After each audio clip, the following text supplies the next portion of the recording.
صلوا على النبي صلوا على النبي الله أكبر أنا يوسف محمد عقالة هل كان وعن كسر شيدين يا مهد يبغارين دتكنا كسر قريب قال الشركة ونقل سوق قريب قال الشركة واني مهد علينيا واني بغارينيا وعن كلو مهد علينيا مثلا دلك حكومة مدحوينها قدوميها برلمانك إني أنصحيين مقامك حمر أي حق تقولهاي أو أي لهاي مقامك حمر أنصحين تاسان أو مهدنقيا وعن كلو سلام هيا لمنك شوغا أمريكا وحفيزك كفري أو مدية أو نمدين هيا كل جنودن ونمك هالك كم صورن وين أتاجين وعلى لو وحي تاجيرة يوعلى لو وحي فقرنا يساعن كتبنا إنه أما الدولة ده أما مقامك أما وحك السبع أيه نو تاجيرية أنا وحن كهلي أنا وحك له متاجنين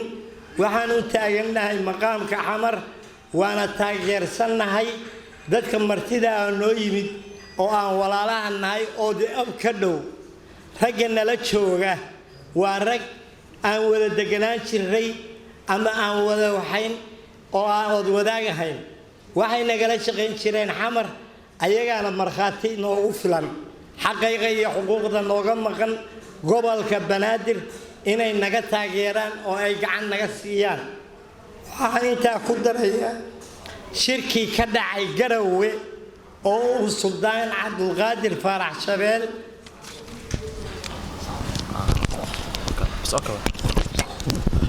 شركي Garowe كدعي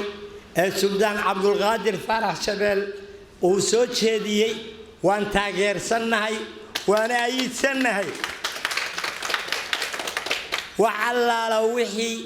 أي كهلان بصولان نداس أو بقام كذا وأنا قد هربوت كنا وأن تابع سنهاي وأنا راع سنهاي وأنا أيد سنهاي أنت وحن قدر إياه خير كي توفيق ده الله نوافق شيء الله نمديه الله متكليه نجده وصلى الله على محمد وأنا كسر جبل يا أنت السلام عليكم ورحمة الله. أنا كسر دوينا يا عبد الله عصير. السلام عليكم ورحمة الله وبركاته. أما بعد ولا ريال بيش المهري أو شركة مانتا قوتي أو كو قوتي دنتادو أي تهي مثلاد حمر وحوي مددر بندقنين مددر بان محان كاهين قريان كلنا هاي وحاجر قريان دنقلنا لو كقاضي أسوأ إلي كمتهي كمتهي محان كورا ماشي اللي يراهدو محان كورا اسبيما محان كورا waxaa soo dhan baa jiray waqti dheer baana soo galnay waxa kamid ahayd Elsefaar Naris Janalaha siiye inuu asaasi ka magaalada xaafadda liya kaamba amxaaro dadka hadda degan inuu isagu dajiyo waxa soo dhan ayaan deegaan ku lahayn waxa soo dhan ayaan ahayn halkan waxaan ka taageeraynaa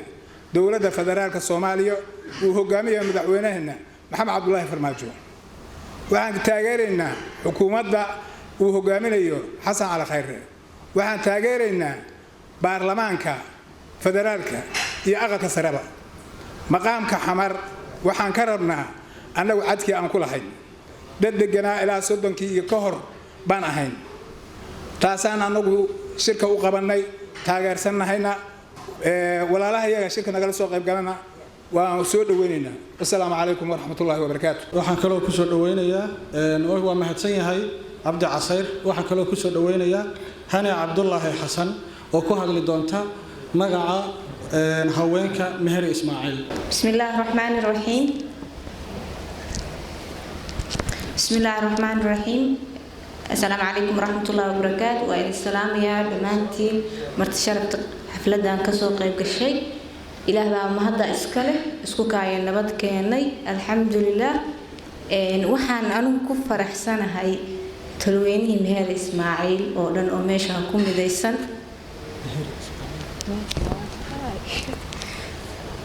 waxa adeegsanahay hadal horaa loo yiri intii martida lahayd anigu waxa taageersanahay Suudaanka shirki garow ka dhacay waxa idin leeyahay horo socda Suudaanka booski loo baahnaa maanta ka soo baxay assalaamu calaykum waraxmatullaahi wabarakaatuh waxaan ku soo dhaweynayaa Cabdikaafir Xayir oo inoo akhrin doona warmurtiyeedka beesha Meher Ismaaciil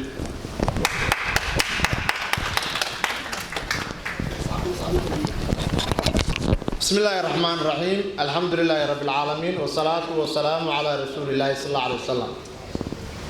اسمدا aqoon-yahanada dhalinyarada iyo mas'uuliyiinta iyo marti sharafka ka soo qayb galay shirkan lagu taageerayo matalaada gobolka Banaadir qof walba waxaan ku salaamayaa maqaamkiisa iyo martabadiisa waxaan ku salaamayaa salaanta islaamka salaamullaahi calaykum wa rahmatuhu wa barakaatuh aniga Cabdikaafir Xayir warsame waxaan akhriyayaa warmurtiyeedkii beesha Meheri Carab Saalax taageerada matalaada gobolka Banaadir ee aqalka sare mudanayaal iyo marwooyin kulan wada tashi ah oo ay isugu yimaadeen odayaal dhaqameedka samadoonnada aqoon-yahanada dhalinyarada iyo culimaa diinka haweenka beesha Meheri Carab Saalax waxay si buuxda ugu taageerayaan kuna soo dhaweynayaan matalaada gobolka Banaadir ee aqalka sare ay ansixiyeen baarlamaanka federaalka Soomaaliya beeshu waxay si mubleh uga baaraan degtay arrimaha ku hareeraysan matalaada gobolka Banaadir waxay beeshu soo saartay maantay warmurtiyeedkan hoos ku xusan koow beesha Carab Saalax Meheri waxay soo dhaweynaysaa matalaada aqalka sare labo beeshu waxa ay si buuxda u taageeraysaa shirki Garowe ee dhawaan lagu qabtay magaalada Garowe ee ismada iyo waxgaradka iyo aqoon-yahanada beesha Meheri ay isugu yimaadeen ee lagu codsanayay in beesha looga dambeeyo astaynta iyo qaybinta xubnaha labada aqalka hoose iyo aqalka sare beeshu inay go'aan ka gaarto astaynta deegaan doorashadooda saddex beeshu waxay taariikh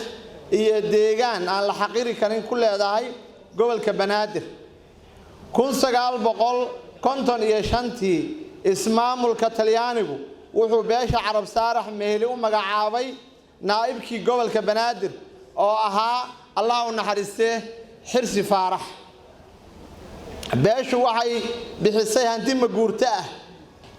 ah waxay beeshu bixisay hanti maguurta ah oo laga dhigay danta guud dawladii kacaanka waxaana kamid ahaa taalada SWL ilaa hotel SWL sidoo kale ceelgaabta oo hadda ah beerta waxa xusid mudan in dhulkaas beeshu u bixisay danta guud aan hadda wax dan guud ah loogu qaban oo loogu adeegin ummadda Soomaaliyeed beeshu waxay gobolka Banaadir ku leedahay hanti maguurta ah oo aan halkan lagu soo koobi karin waxay beeshu diyaar u tahay inay ka qayb qaadato dib u dhiska gobolka Banaadir xaaladda siyaasadeed iyo tan amni ee gobolka Banaadir haddaba beesha Carab Saalax Meheri waxay si xushmad leh qadarin ku jirta uga codsanaysaa dhammaan madaxda dalka inay beeshu hesho maqaamkay ku lahayd gobolka Banaadir iyo caasimadda Muqdisho waxay beesha Carab Saalax Meheri codsanaysaa in ay hesho qaybtii ay ku lahayd shaqaalaha rayidka ah ee dawladda dhexe iyo kan gobolka Banaadir waxay beesha Carab Saalax Meheri ka rajaynaysaa madaxda dawladda dhexe sida madaxweynaha ra'iisul wasaaraha gudoomiyaha baarlamaanka gudoomiyaha aqalka sare iyo maamulka gobolka Banaadir in ay wax kala qabtaan doonidooda ay xuquuqdeedii beeshu ku doonayso beesha Carab Saalax matalaada gobolka Banaadir wabillahi tawfiiq aad baa u mahadsantihiin gabadhu si ay u soo dhaweysay Suudaankeeda iyo shirki ka dhacay Garowe annaguna mar labaad waxaan ku celinayaa oo shirkayga iyo hadalkayga ku soo gabagabeynayaa inaan taageersanahay Suudaanka oo aan garabkiisa taagannahay annaguna hadda wixii ka dambeeya shirka waa xiranaynaa guddi baan samaysanaynaa qabsanaynaa waana isku haraynaa midiyaduna waa naga tegaysaa wassalaamu calaykum